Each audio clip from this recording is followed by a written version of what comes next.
Have you ever heard of soul contracts? Well, tonight, the ladies and I will be sharing with you what we've experienced learning about soul contracts when it comes to you and the people in your life. So tonight, I am your host, Yaila Weddle, joined with Corey Davidson and Peyton Craning. We are all intuitive teachers and healers, and this is our video series that we brought together to talk about different things connected with energy. So metaphysics, psychic tools, and all different topics that you are possibly experiencing yourself or wanting to learn about. So thanks for joining us. Before I forget, please like and share, and we love your comments. You can always subscribe to our individual YouTube channels that are listed below. So kicking off tonight, let's talk about soul contracts. So how about you, Peyton? What would you like to kick us off talking about soul contracts with? Thanks, Yaila. This is such a fascinating topic. When I first started my intuitive development and I heard about soul contracts, it was one of the first things I wanted to know more about. I wanted to read all of mine because I'm such a left brain thinker.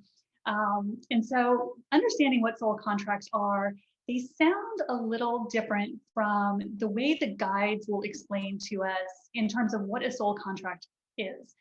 And the way my guides have taught me to look at soul contracts is as an intention that we set for ourselves before we incarnate on Earth.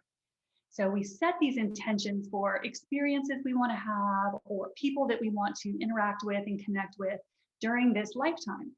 And that's what our soul contracts are. They're informal agreements or intentions. Because as humans, it's easy to hear the word soul contract and think of it like a human contract, like something that's written in stone that you can't change, that binds you forever. And that's not what a soul contract is.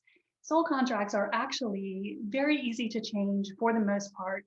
And they're just intentions to guide us in this lifetime toward particular experiences, experiences that our soul wants to have. So understanding kind of what one is, I think, is always the first step because it's really easy to put that human lens on it.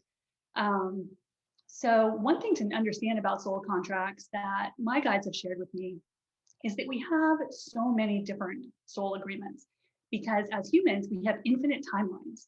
So throughout our life, we can go in so many different ways based on every choice we make, and each one will activate different soul contracts depending on the frequency that we're on. So as we do our spiritual work and we move to higher vibrations, we start to activate different soul contracts, higher vibrational ones. But we can make other choices in life that might make us intersect with soul contracts that aren't so much fun. Those people that are just really aggravating in our life, or those relationships that break our heart. Those can also be soul contracts, just of a different vibration. So your vibration will influence what soul contracts become activated.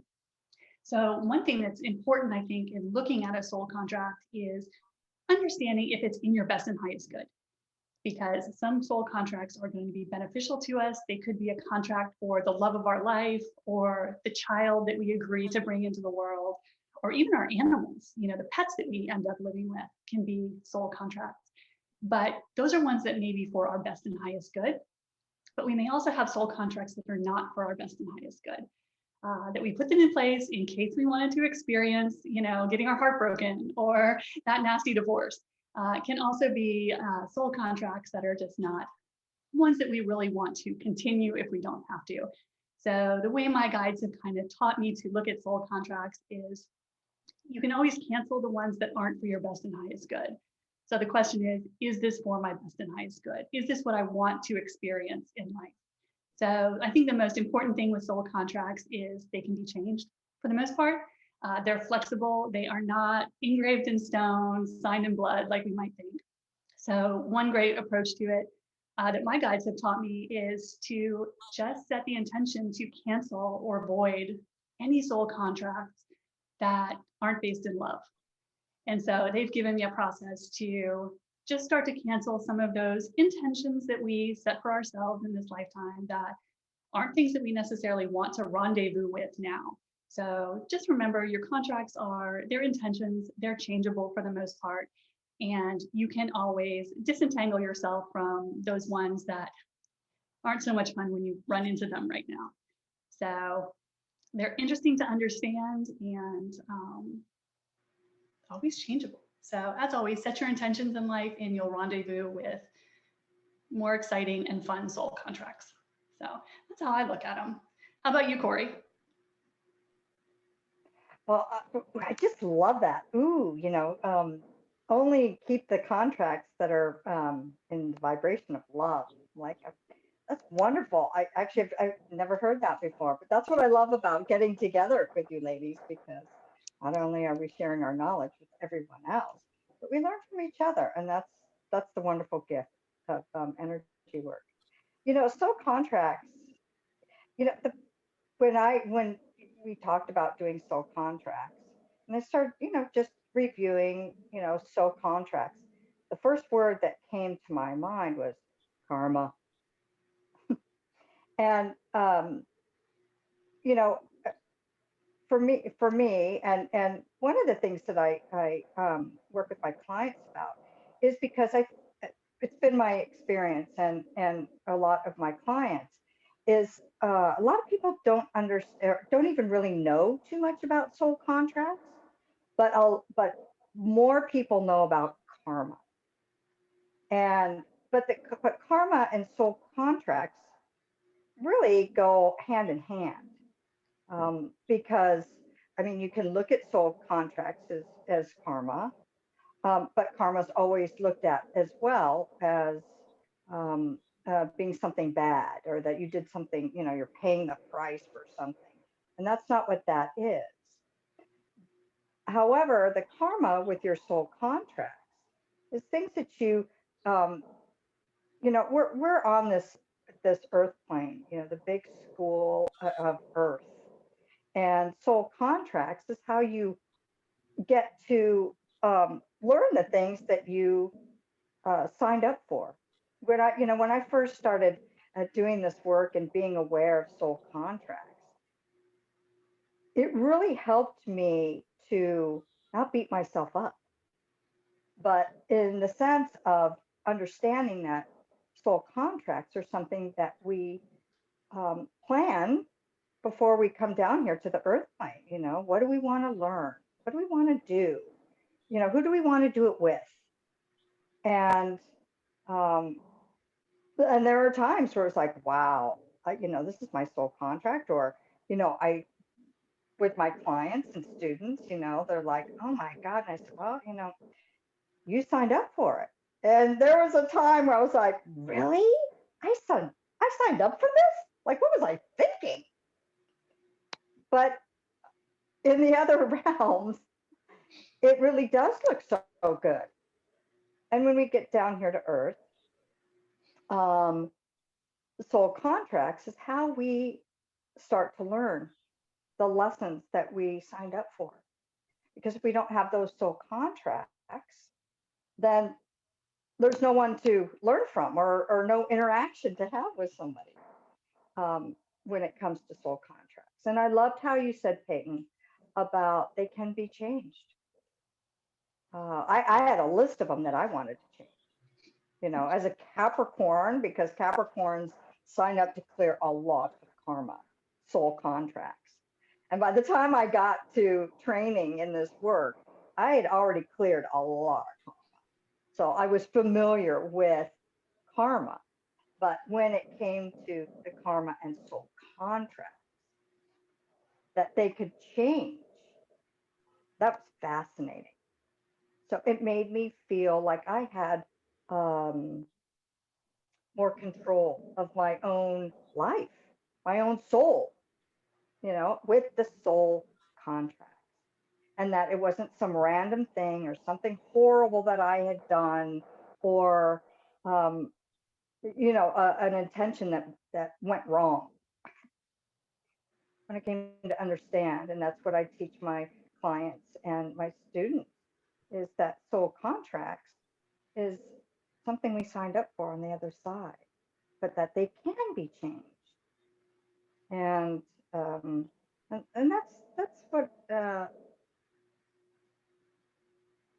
and again, because I'm a Capricorn, so karma is always that thing, clear that karma. Soul contract for me they kind of go hand in hand.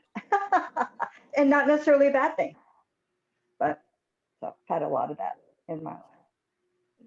What about you, Yaela? I love how you both kind of described the soul contracts and how you broke it down for us, Peyton. And I agree. To me, it goes hand in hand with karma. When I think of soul contracts and how I like to teach it, because a lot of my students and clients, they have questions when they've had some really hard stuff happen in their life, right? They have rough upbringing with their family, our families, especially our immediate family. Those are really big soul contracts that we agree with. There's, on the other side, before we come into this lifetime, like Peyton was saying, there's experiences, there's things that we are wanting to learn as a soul to understand different levels. To me, I interpret as different levels of, or different ways to experience love and understand love.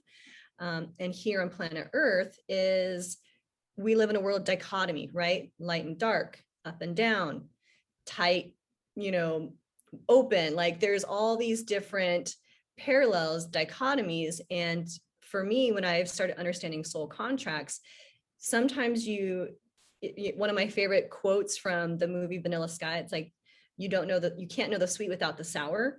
I think of soul contracts kind of like that, where there's different ways to understand love through these different life experiences. And we live in an infinite universe, meaning it's expanding as we are speaking right now. There's decisions and choices and things that are expanding, and every moment in our life, all the different decisions that we make are propelling us into different, like Peyton was saying, timelines, or different ways that we can open up and experience different levels of our life and our love, and just keep expanding that. And so when I think of soul contracts, I think of it as a way to keep expanding the universe and keep expanding us as a soul to understand all the levels and all the facets of love.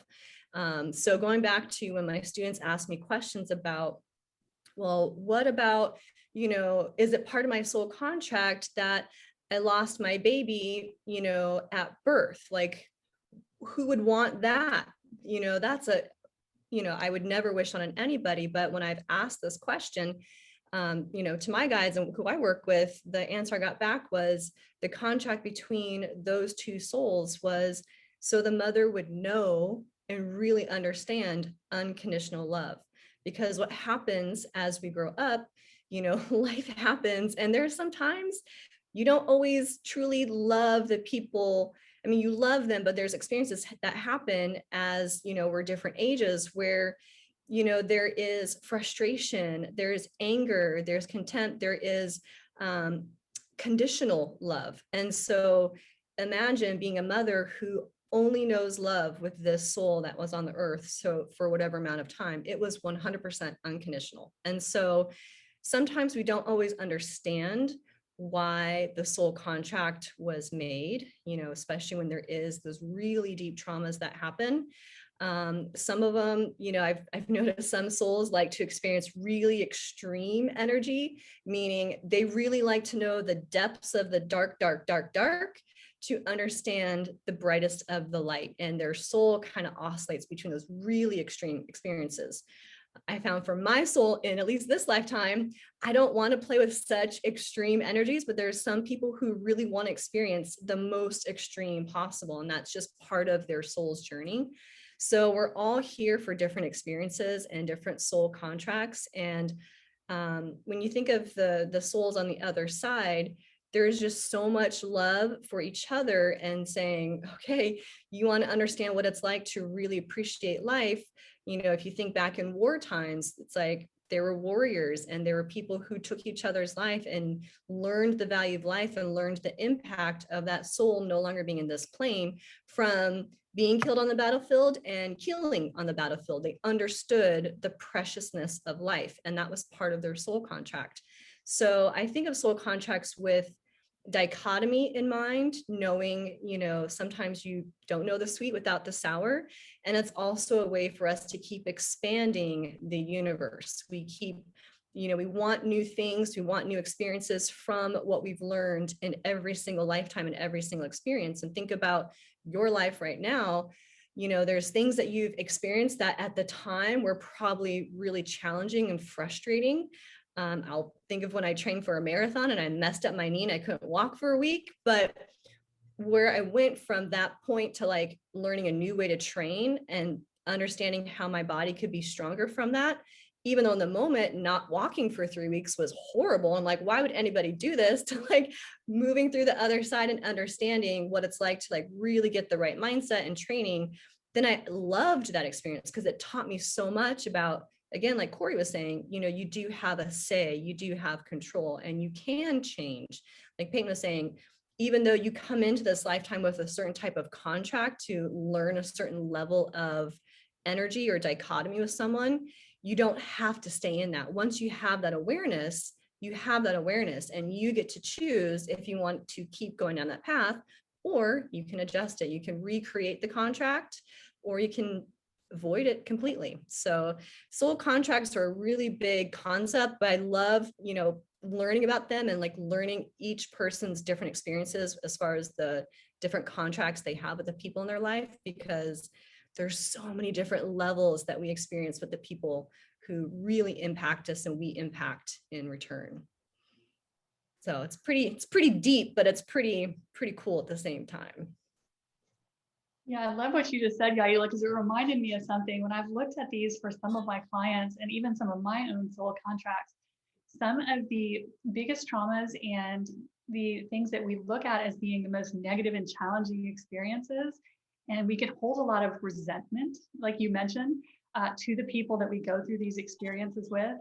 They are often our absolute best friends on the other side, because they are the only ones who would agree to play out an experience with us. They had so much love for us that they agreed in this lifetime to be the ones to be, you know, maybe the one who causes the trauma or the pain, or because they love us so much on the other side.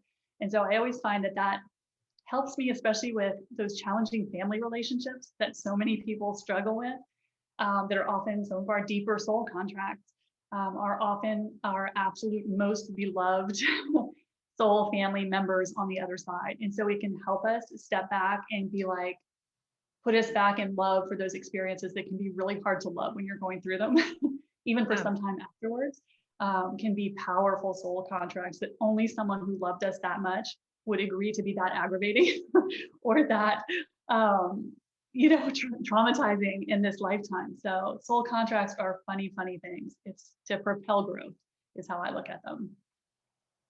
Yeah. Yeah, I agree, you know, to propel growth. And how I help, right?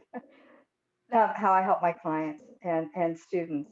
And when I came to understand about soul contracts, it gave me a new level of compassion, not just for myself, but like you were saying, Peyton, you know, that those souls loved us so much on the other side, you know, that they agreed to do that.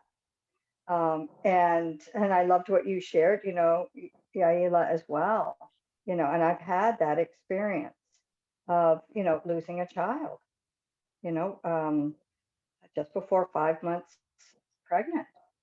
And it was the most unbelievable experience I had ever had, experiencing life and death at the same time.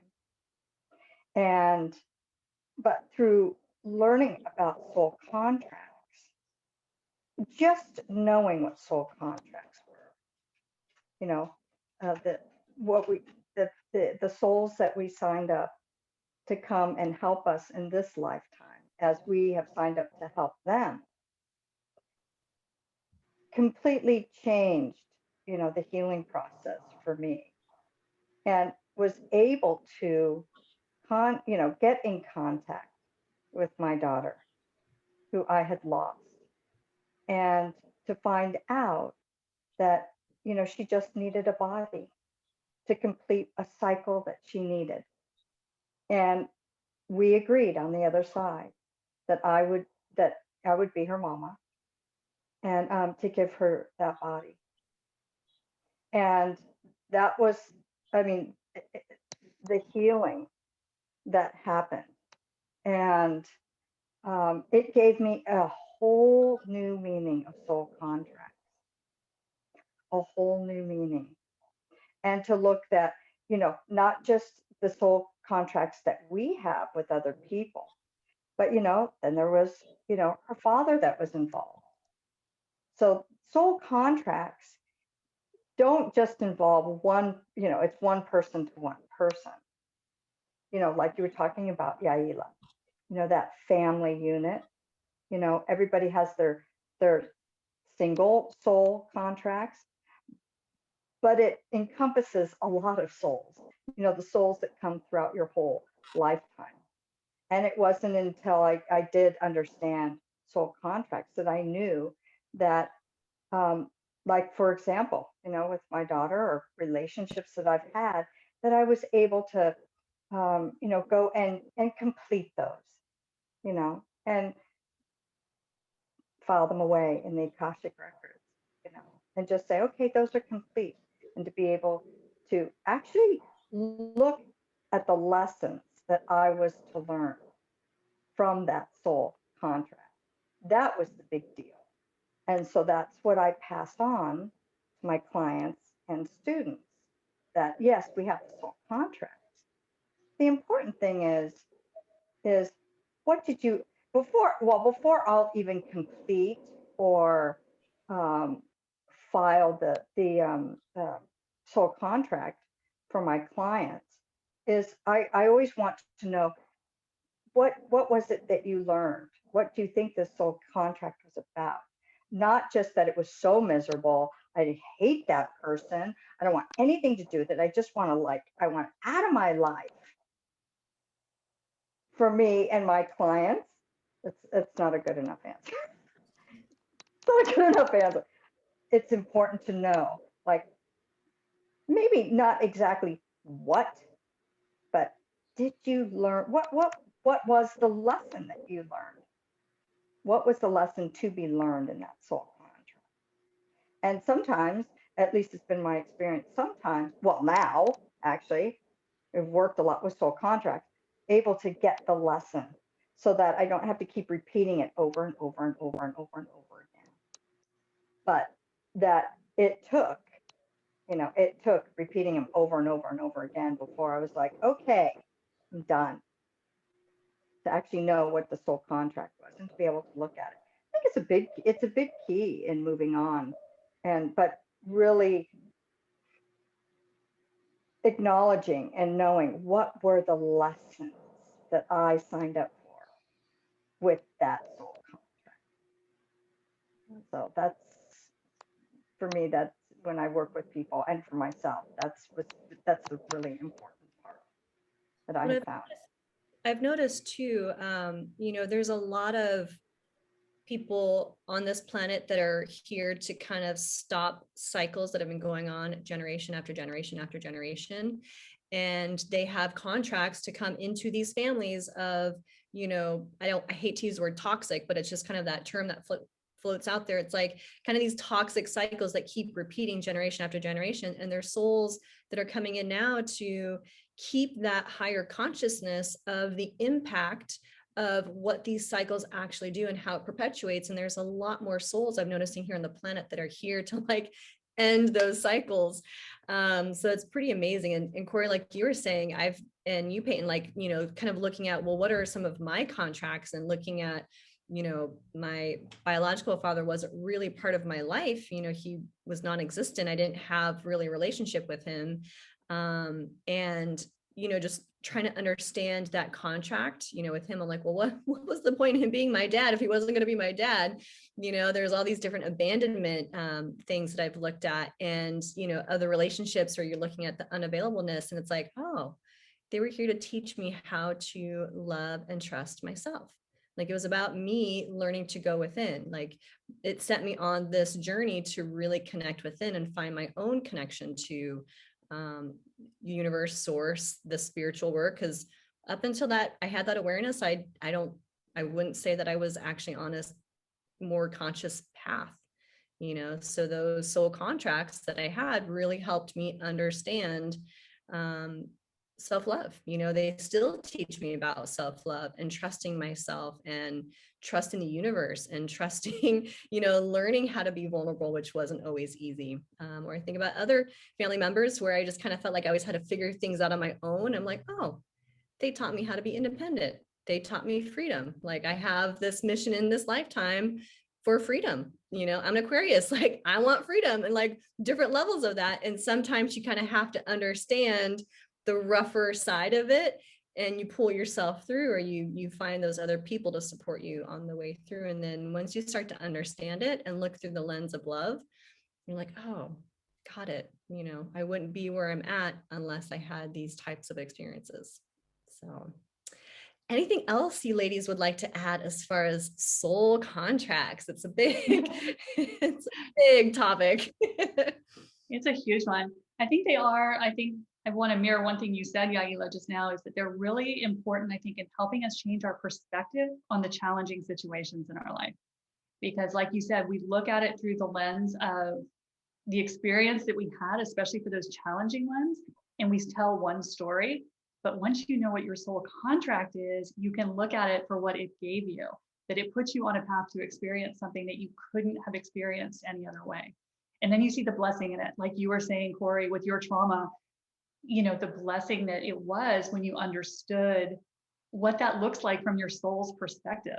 It changes your whole perspective on a situation. So I think that's where they can be really, really valuable in helping us move from trauma in that story of how bad a situation was to being like, oh, wow, this whole other path of my life wouldn't have opened up if I hadn't walked through that doorway. So I think that's one of the big parts of what our contracts help us do, is change that lens that we look through. Absolutely.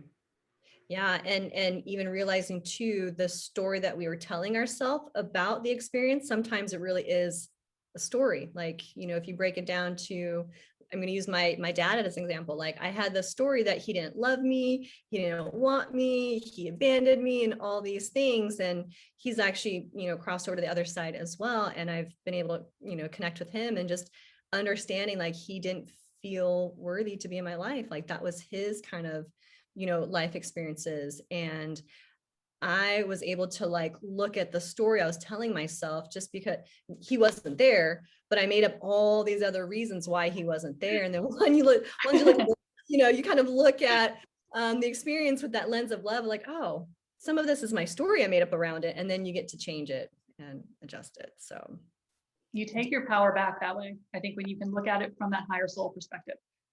Yeah. It's powerful. Absolutely. Well, thank you so much for sharing your wisdom and insight, ladies. I hope this has helped you watching to understand a little bit more about soul contracts, and even just look at how the different relationships in your life are helping to structure you. And we would love to hear your comments on, your thoughts about tonight's topic and any other topics you'd like to hear about. Again, we really appreciate your likes and your shares and your comments. It definitely helps us share this channel and connect with the people who would really take value in hearing it.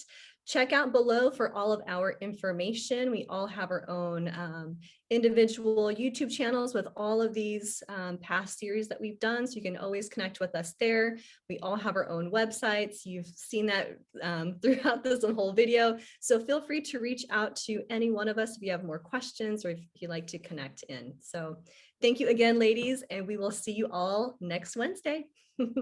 Bye.